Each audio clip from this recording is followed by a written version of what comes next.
Yan na po, natapos ko ng sabunin ang mga pinggan. Ngayon naman aking isa-isang inabanlawan sila.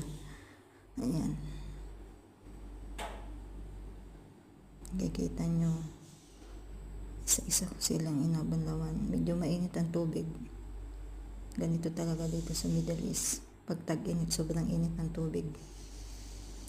Ayan. Kagandahan lang po dito, kuryente nila, tubig, walang bayad. Kaya up to sawa ang paggamit. Wala ang kagandahan dito sa Middle East. Hindi kagaya dyan sa Pilipinas. Panay ang brown out. Ayan. Konti lang naman po ang hugasin ko ngayon.